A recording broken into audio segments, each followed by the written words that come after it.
por un color y el otro vota por otro color, ustedes siguen siendo hermanos en Cristo. El problema, mis hermanos, es que la iglesia de Dios, que es usted, que soy yo, la esposa de Cristo, que somos nosotros, nos encanta jugar a la iglesia. ¿Qué es eso de jugar a la iglesia? Nos encanta decir, oremos por nuestro país. Oremos, vengan, hasta lloremos juntos. Es que mi país, Diosito, que bendícele, que ni sé qué, que ni sé cuánto. Y luego estamos votando por inconversos. ¿Qué conocen ustedes de los candidatos realmente? ¿Qué conocen ustedes de los partidos políticos? ¿Saben qué es lo que conocen la mayoría? No todos, hay muy poquitos que sí han investigado. Pero la mayoría va a votar por este o por el otro, ¿por aquel? Por lo que dicen en el TikTok, por lo que dicen en el Facebook. Hace unos años yo recuerdo por todas las calles usted veía a la gente joven y adulta con unas hojas grandotas informándose, ¿verdad? El periódico. Leíamos, nos enterábamos. Ahora, TikTok. Y en base al TikTok, en base a los memes, la iglesia se acerca a sufragar. Yo le invitaría a cualquiera de ustedes a decir, bueno, a ver, ¿por quién va a votar? No aquí en la iglesia, sino en privado, después del culto. Siempre y cuando usted me diga, este es el plan de trabajo del candidato por el que yo voy a votar. Porque me imagino que ya lo leyó. Me imagino que ya lo analizó. Tenemos entre nosotros mucha juventud ahora en la iglesia. Aprendamos de ellos ya están bien informados. Me imagino, ¿verdad? O ya se bajaron del internet todos los planes de trabajo de los candidatos y como buenos cristianos nos analizaron las propuestas y vieron si es verdad o no es verdad. ¿Sabe por quién votar? Pastor, yo voy a votar por este o por esta o por aquel, porque ha ofrecido esto, dicen que ha dicho. Miren, dicen que ha dicho. Oye, se presenta un plan de trabajo hermosísimo, grande. Puras mentiras. ¿Por qué le digo puras mentiras? ¿Para qué tiempo estamos escogiendo las autoridades ahora? Para un año, 6 meses. Y la verdad, son para 10 meses. ¿Quién va a poder cumplir todo ese plan de trabajo en 10 meses? Usted dirá, pero pastor, está equivocado. Son un año, 6 meses. No. Porque lo elegimos, de ahí viene la segunda vuelta. Después de la segunda vuelta viene la posesión del presidente, vicepresidente y luego inmediatamente la posesión de la asamblea y también tenemos la consulta de Yasuní. Ahí vienen las entregas de los ministerios, los cuestionamientos, vean lo que han hecho, la culpa de ellos, de esto otro, póngale 2-3 meses en el mejor de los casos. Y de allí en 10 meses empieza la campaña electoral para las siguientes elecciones. ¿Quién va a poder hacer todas las maravillas que están ofreciendo? Entonces, debemos analizar realmente cuál de esos proyectos es menos mentiroso. Para esto, mis hermanos, yo les invito a analizar que usted y yo estamos en un mundo que tomamos decisiones continuamente. Y las decisiones muchas veces estamos como indecisos, con dudas. No solamente por esto de las votaciones. ¿Cuántas decisiones tienes que tomar este tiempo, joven, en tus estudios, en tu profesión, hermanos, en su hogar, en sus proyectos personales, en un negocio que quiera poner, en el ministerio de la iglesia? ¿Cuántas cosas tenemos dudas? ¿Cuántas cosas tenemos indecisiones? Y al igual que en las elecciones nos dejamos llevar por el TikTok, tomamos nosotros decisiones en nuestra vida, en nuestra familia, en los negocios, por las emociones. iglesia sin consultar a Dios. Por eso quiero darles 4 consejos en esta noche, y va a ser muy rápido, mis hermanos, 4 pequeños consejos. Pero antes de dar los consejos, quisiera pedirles algo especial. Alce la mano el que cree que Dios tiene el control de todo. Amén. No importa el problema que tenga, yo sé que Dios tiene la solución. Muy bien. Verán que usted lo ha dicho, no yo. El primer consejo que yo quiero darle hoy es: busque la sabiduría. Busquemos la sabiduría en este tiempo de indecisión. Y vamos a leer 4 versículos un versículo en cada consejo, es decir, 4 versículos. En este momento yo le invito que su Biblia sea abierta en el libro de Santiago, capítulo 1, versículo 5. Mire, ya la otra semana tenemos que presentarnos a las elecciones, y la mayoría de ustedes está indeciso, va a votar por lo que la gente está diciendo, pero no está votando como un creyente de veras, por convicción, por conocimiento. Primero, entonces, busquemos sabiduría. ¿Qué dice la Escritura? Santiago capítulo 1, verso 5. Si alguno de vosotros tiene falta de sabiduría, pídala a Dios, el cual da a todos abundantemente y sin reproche, y le será dada. Si alguno de vosotros tiene falta de sabiduría, alce la mano el que sea muy sabio, el que no necesite consejo ni necesite orientación de Dios. Alce la mano. ¿Verdad que nadie? Todos aquí necesitamos dirección de Dios. Entonces este texto, mis hermanos, me está diciendo algo. Primero empieza diciendo: si a alguno de ustedes le falta sabiduría, pídala a Dios. Mire, Santiago no está diciendo a todos les falta, dice si a alguno. Lo que está pidiendo es que primero seamos humildes, que reconozcamos nuestras limitaciones. Se nos insta a acudir a Dios. Aquí nos recuerda que Dios es el que da sabiduría, pero ¿a quién da sabiduría? Al que lo busca. Dios no es que coge desde arriba y lanza sin sabiduría, agarrarán, como en la piñata. Dios da sabiduría al que lo busca. ¿Cómo busco la sabiduría? Alguien me decía, viniendo a la iglesia: ya usted ya vino a la iglesia, ya es sabio. ¿Cuántos años vine a la iglesia? Vean, yo voy a la iglesia desde los 7 años y todavía soy shushoman. Me falta muchísimo. Entonces, el venir físicamente a la iglesia no te hace sabio. ¿Cómo buscas la sabiduría? En tu relación con Dios todos los días. Pero muchos le buscan a Dios solo el domingo, un ratito en la mañana, y también vamos de la noche, y ya está. No, que también yo voy el jueves. Eso no es buscar sabiduría, mis hermanos. Eso es buscar juntos comunión y edificarnos con su palabra. La sabiduría se le busca en privado. La sabiduría de Dios debe buscarle usted en su intimidad, en su relación muy personal con Papito Dios. Este versículo también me está permite que yo reconozca la limitación y la necesidad que yo tengo de una dirección de parte de Dios. Amén. Dirección divina. Usted y yo necesitamos de eso. Ya este domingo vienen las elecciones y seguimos indecisos. Tal vez yo tenía ya o tengo mi decisión de voto, pero aún allí hay ciertas dudas que quedan. ¿Y por qué tengo dudas? Ya les voy a explicar el por qué. Santiago aquí me dice que la sabiduría es buena porque me guía, me orienta a tomar decisiones. La sabiduría entonces es mucho más que un conocimiento intelectual. A veces yo cojo, leo y creo que ya soy sabio.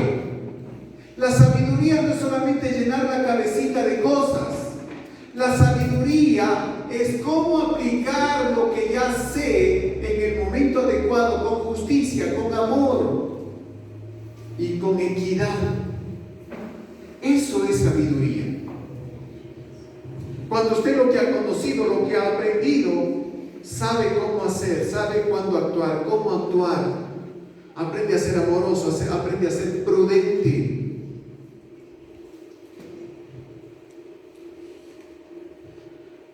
Cuando soy sabio, mis hermanos, cuando la sabiduría de Dios es la que me guía, esta va mucho más allá de las apariencias y a considerar mi decisión en las elecciones a largo plazo.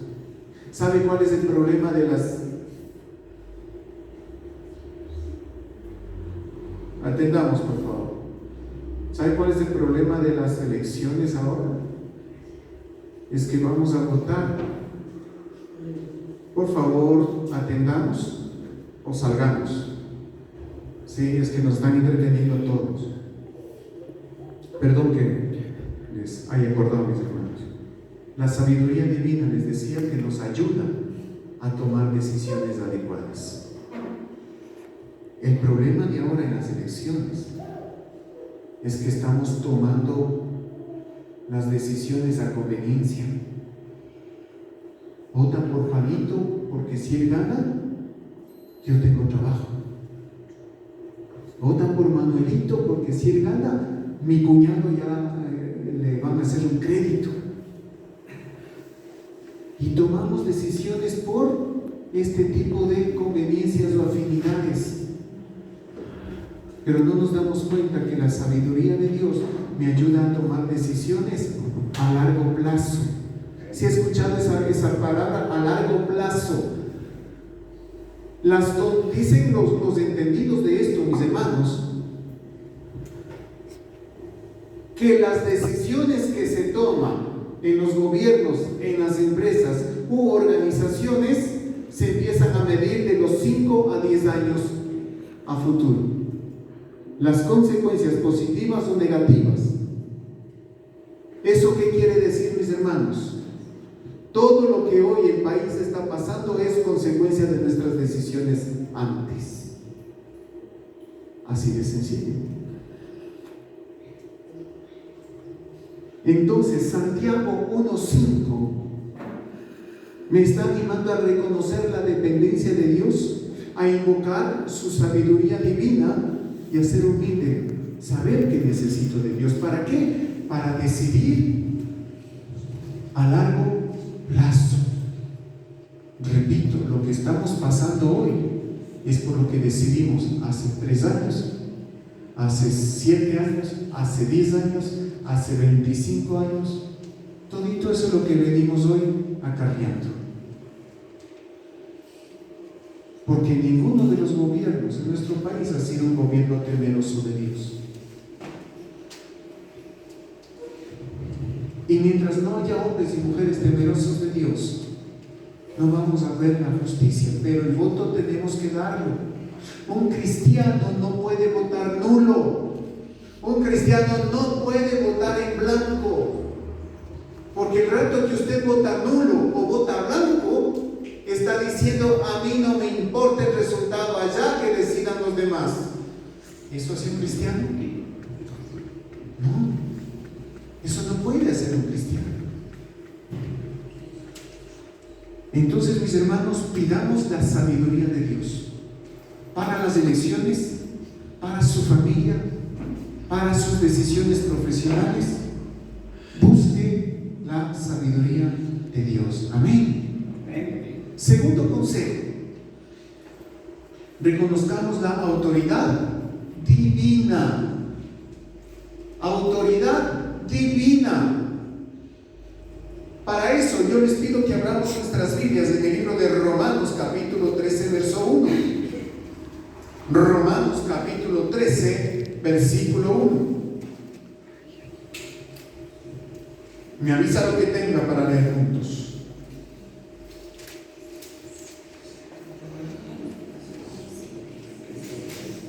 Romanos capítulo 13 versículo. Sométanse toda persona a las autoridades superiores, porque no hay autoridad sino de parte de Dios, y las que hay por Dios han sido establecidas. Repito la lectura, hermanos. ¿Esto está en la Biblia o no? ¿Qué van a decir el pastor? ¿De dónde saca eso? ¿Sí está en su Biblia? Sí. Pues es que me ven así como asombrado. Le repito el texto. Sométanse. ¿Qué dice? Toda persona. Toda la gente. Alce la mano los que son personas. Solamente que alguien diga, no, yo soy transespecie. Todos aquí somos personas, somos gente. Y dice que toda la gente debe someterse a quién? A las autoridades superiores. ¿Y por qué debo someterme a las autoridades? Porque no hay autoridad que no haya sido puesto por Dios. Usted alzó la mano cuando dijo, Dios tiene el control de todo. Dios es el dueño de todo, amén. Y si Dios es el dueño de todo y Dios tiene la autoridad y ha puesto con autoridad a nuestras autoridades superiores, ¿por qué no respetas eso? ¿Por qué no te sometes como dice la Escritura? Nos encanta, hermanos, usar las redes sociales, los memes, para faltar el respeto a las autoridades del gobierno. Yo he visto mucho, mis hermanos, en el TikTok, en el Facebook, en el Instagram, en el Twitter, cómo hombres y mujeres de Dios se mofan y se burlan de las autoridades. Ay, pastores, que usted ve cómo son, que dice que sí, yo sé cómo son. Yo no comparto con ellos, pero usted no ha visto jamás que nosotros nos burlemos de ellos. Porque la Biblia dice que yo me someta a la autoridad, que yo la respete, que yo la honre, que actúe como un hijo de Dios, no como un hijo del diablo. Los cobardes son los que hablan a las espaldas, entre dientes, entre los callejones, atrás de las paredes. Quisiera verle, si Lazo estuviera aquí entrando, ¿qué hace usted? Hay la foto, el señor presidente. Y cuando no está, patojo, tiene zapatos rojos de mi hijo, ni sé qué. La Biblia dice, sométete a las autoridades. Sométase a las autoridades. ¿Y quiénes? Todas las personas. El versículo declara que usted y yo debemos someternos. ¿Por qué? Es un llamado a la sumisión. Es de suma importancia, mis hermanos, que en este contexto, en este proceso de elecciones que estamos viviendo, usted y yo vamos a elegir autoridades gubernamentales, autoridades del gobierno. ¿Por qué va a ir usted el próximo domingo?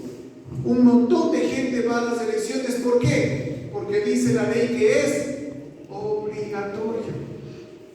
Y si no voy, no me dan ese papelito, ¿no? Y si no tengo ese papelito, ¿cuánto hay que pagar, mis hermanos? $40. Ya subió ahora por encima, 40. Yo pagué 40 hace unos 3 meses porque fui a autorizar algo de la Iglesia Nacional y me dijeron que usted no ha votado una situación de una vuelta, creo que fue primera o segunda vuelta, cuando estuve con COVID. Pero estaba enfermo, ¿qué me importa, pago? Por eso votamos, ¿verdad? Y porque si no tengo ese papelito, no puedo hacer trámites en el municipio, en los bancos, en ningún lado. Obligatorio. Pero hermanos, yo les invito a que ustedes no se acerquen a las urnas por obligación. Ahora acerquémonos por convicción. Porque necesitamos conscientemente ejercer nuestro voto para definir, porque hoy entendemos que mi voto como cristiano demuestra quién soy, demuestra mi fe, demuestra mis valores.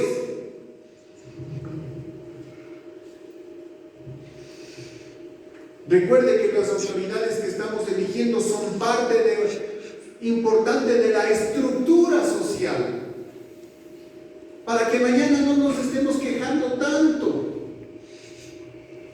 Pastores, que hay injusticia, sí, hay injusticia y hay que quejarse de la injusticia, pero también hay formas formales de quejarse con la justicia. no a través de las redes sociales, no ahí a escondidas hablando mal de la autoridad, como de repente esos son los cobardes. Y los hijos e hijas de Dios somos valientes. Amén. Damos la cara, para bien o para mal. Dios establece las autoridades en la sociedad. El pasaje sigue diciendo allí: no hay autoridad sino de parte de Dios. Esto significa que Dios es soberano. Usted y yo dijimos que Él pone las personas, que Él es el que decide. Entonces alguien me dirá: pastor, si Dios decide, ¿para qué voy a votar? Él ya sabe quién es. Entonces yo voto por cualquiera y ya. No. Él pone las autoridades, pero usa al pueblo para decidir. Porque Él espera que el pueblo tenga sabiduría y temor a Dios. Porque tú y yo no tenemos duda que el mejor gobernante sería Dios. Pero recuerda qué pasó allá en el Antiguo Testamento. Dios era el que gobernaba. Pero un día el pueblo rebelde, ¿qué le dijo a Dios? Quiero rey, quiero rey, quiero rey, quiero rey. ¿Qué hizo Dios? Bueno, tomen a Saúl, el primer rey. ¿Qué pasó después? Fregados. Dios que dijo: ahora chupa, tú pedías rey, toma tu rey. Y de ahí los hombres se acostumbraron a elegir y no esperar que Dios elija. Por eso estamos como estamos. Recuerde que también dice que nosotros los pueblos tenemos los gobernantes que nos merecemos. Con razón que tenemos esas joyitas de presidentes, de concejales, de asambleístas. Exigimos el mejor presidente, exigimos el mejor asambleísta, como si nosotros fuéramos el mejor pueblo. Pero si somos rebeldes, somos desobedientes y queremos lo mejor. Como que no hay coherencia, ¿verdad? Hermanos, la responsabilidad de los creyentes en participar en los procesos electorales es importante. Si bien es cierto, Dios establece las autoridades, los creyentes tienen la responsabilidad del proceso electoral. Entonces, el voto que usted va a depositar el domingo tiene que tomar en cuenta que es la única oportunidad que tenemos para influir en la sociedad de acuerdo a nuestros valores y principios bíblicos. ¿Por quién va a votar? No me diga en voz alta, pero ahorita ponga en su corazón, diga: yo voy a votar por tal persona. Muy bien, ¿ya sabe el plan de trabajo de ellos? Y ya lo leyó y lo comparó con la Biblia y subrayó en la Biblia y en su plan para ver si consigue o se está poniendo. El 95% de las propuestas que han presentado los candidatos están a favor del aborto, del asesinato de infantes, favorecen la corrupción, el narcotráfico, los LGBTI. Y usted está ahí, hay que votar por ellos. Esta baja, bonito está ese candidato, simpática, la vicepresidenta. Esas cosas yo escucho, hermanos, de la gente cristiana. ¿Por quién va a votar usted? Romanos 13:1 me está recordando que yo, cuando escoja a mis hermanos, debo reconocer la autoridad divina.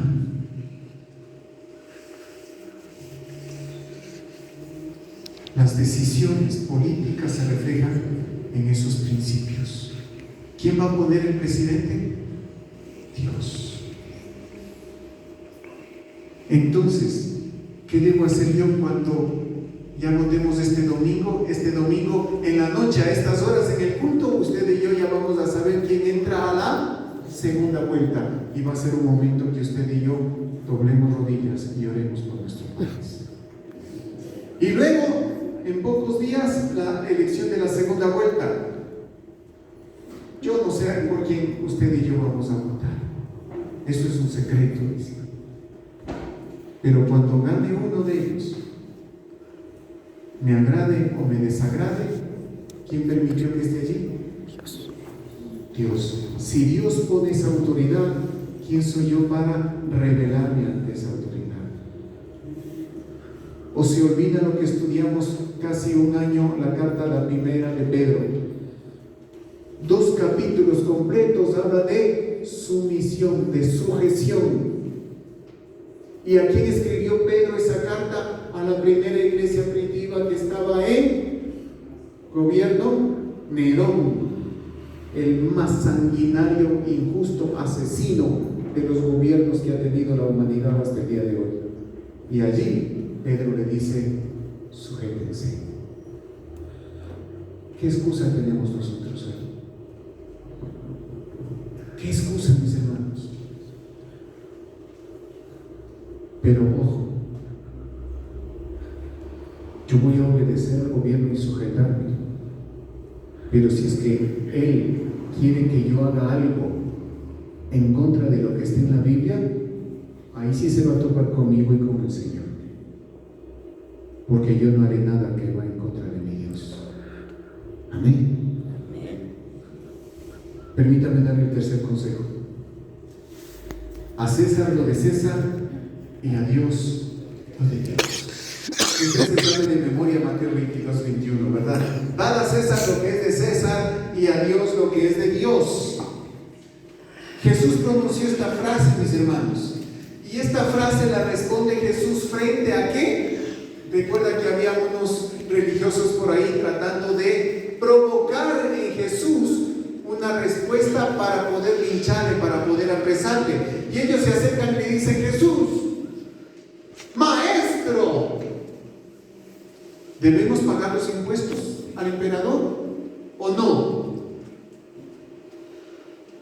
Usted sabe que si Jesús decía: hay que pagarles, los religiosos le caían a pedradas y lo enjuiciaban. Pero si decía: no hay que pagarles, los soldados lo apresaban y lo crucificaban antes de hora por guerrillero, por terrorista. ¿Cuál fue la respuesta de Jesús? A César lo de César y a Dios lo que es de Dios. Sobre ese texto bíblico he predicado varias veces, pero hoy por primera vez lo vamos a ver desde la perspectiva política y electoral. Tal vez usted nunca lo vio de esa manera. ¿Por qué? ¿A quién está diciendo Jesús que hay algo secular, lo de César, y algo espiritual, lo de Dios? Y nosotros hemos entendido mal. Hay que darle a César lo de César, al mundo lo del mundo y a Dios lo que es de Dios. ¿Qué es del mundo? ¿Qué es de Dios? Si yo debo respetar a la autoridad, como era en el punto anterior, ¿qué debo hacer? Debo respetar la ley. ¿Hay que pagar impuestos o no? ¿Quiénes tienen aquí RUC? ¿Quiénes tienen facturas? Hay que pagar impuestos. ¿Y los que no? ¿Por qué no tienen facturas si tienen negocio? Están evadiendo impuestos. Si tienen un emprendimiento, por más pequeño que sea, están evadiendo impuestos. Estamos robando al Estado. Y queremos un gobierno honesto. Caramba. ¿Y usted?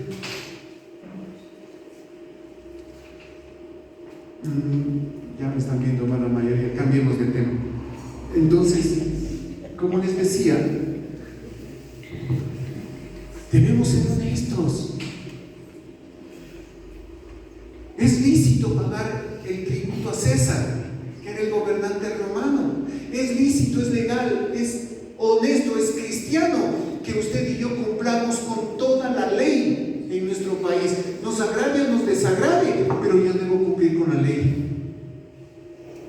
Pero también el Señor Jesucristo dice: y a Dios lo que es de Dios, es decir, darle mi vida, darle mis valores, darle mi entrega, darle mi fidelidad a Dios. Pero aquí está la clave. Dios, a través de Jesús, cuando declara eso, no está diciendo que las cosas están separadas. Lo que está diciendo es que lo secular y lo espiritual están entrelazadas, van de la mano, no se pueden separar, porque usted y yo vivimos en este somos ciudadanos del reino de los cielos, pero estamos aquí temporalmente, unos de turistas y otros como ministros del Señor, pero estamos aquí temporalmente. Si se acuerdan que usted y yo somos aquí embajadores del Rey de Reyes, somos delegados de un ministerio del reino de los cielos en esta tierra, y muchos se olvidaron y se dedicaron al turismo. Estamos de turistas aquí en esta tierra. Pero cuando Jesús dice, y a Dios lo que es de Dios, está diciendo que le entreguemos nuestras vidas, nuestras lealtades. Entendamos entonces cómo se une lo secular y lo religioso. Hay una interrelación muy fuerte, mis hermanos, porque las decisiones políticas que usted y yo tomamos el próximo domingo y toda la vida tienen que ir enlazadas con los valores espirituales. Levante su Biblia, levante los celulares que están con la Biblia también, porque digital o físico es Biblia. Allí está la verdad. Cuando usted vota, cuando usted deposita su voto en una ánfora, está diciendo: yo creo en lo que la palabra de Dios dice. Pero la está leyendo. Porque si no está leyendo la Biblia, ¿qué mentira está diciendo? Y si no ha leído las propuestas de los candidatos, ni les ha comparado con la Biblia, perdónenme, ¿de qué está votando? Se da cuenta cómo une Jesucristo. Dan a César lo que es de César, vota por el hombre, pero tú eres de Dios. Vota como un cristiano, responsable, honesto, porque cuando votamos estamos ejerciendo nuestros principios bíblicos. Y el último consejo, mis hermanos: tomemos decisiones informados y conscientes. El 4.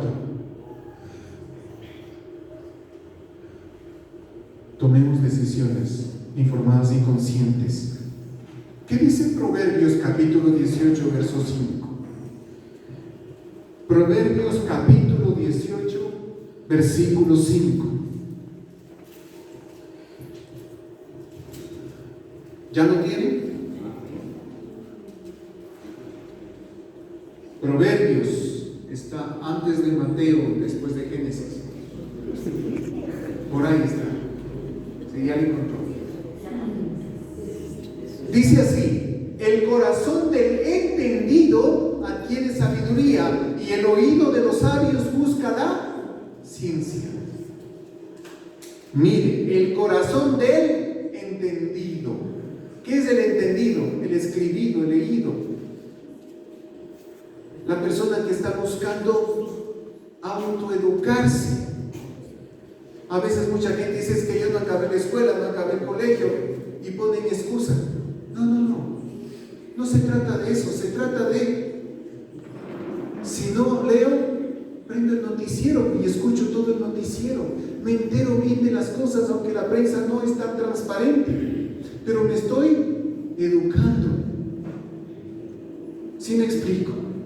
Entonces, mis hermanos, el corazón entendido adquiere sabiduría, y el oído de los sabios busca la ciencia. Aquí esto está indicándonos que usted y yo debemos investigar antes de tomar decisiones importantes. ¿Por quién va a votar? Vea, si no le importan las propuestas de los demás, al menos de su candidato, espero que haya leído toda la propuesta. Aunque dudo que haya leído toda la propuesta, porque es larga. La propuesta más pequeña tiene como 95 páginas. Pero en el internet usted puede bajarse el resumen de la propuesta, que son 3 páginas por candidato. Y léalas. Y compáreles con la Biblia. Eso es investigar. Eso es instruirse. Eso es que mi corazón está adquiriendo sabiduría, y ahora que soy sabio, mi oído busca la ciencia, que es la respuesta de Dios a todo. Esa búsqueda de sabiduría implica, mis hermanos, que yo debo investigar y analizar. Recuerda lo que decía Colosenses 3:17: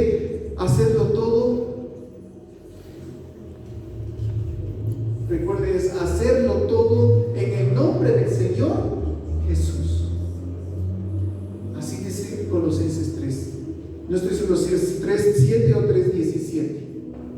Pero dice claramente: hacer todo en el nombre del Señor Jesús. ¿Esto qué quiere decir? Que incluso las decisiones políticas, usted y yo debemos hacerlo en el nombre de Jesús. Cuando yo promocioné en mis redes el tema que voy a topar el domingo, alguien escribió, porque yo puse que debemos buscar la sabiduría y dirección de Dios para la votación. Alguien me escribe y dice: no cabe buscar sabiduría, no es importante buscar la dirección. El pueblo de Dios ya debe tomar el poder y sacar la corrupción. No le contesté porque me dio pena. Hermanos, las elecciones anteriores ya tuvimos un hombre de Dios, un pastor de candidato a presidente. ¿Qué hizo la iglesia? Le dio la espalda. Y lloramos: Dios, danos sabiduría, mejora nuestro país. Cuando levanta un hombre de Dios, la gente dice: no sirve. Por eso estamos como estamos. Culpa de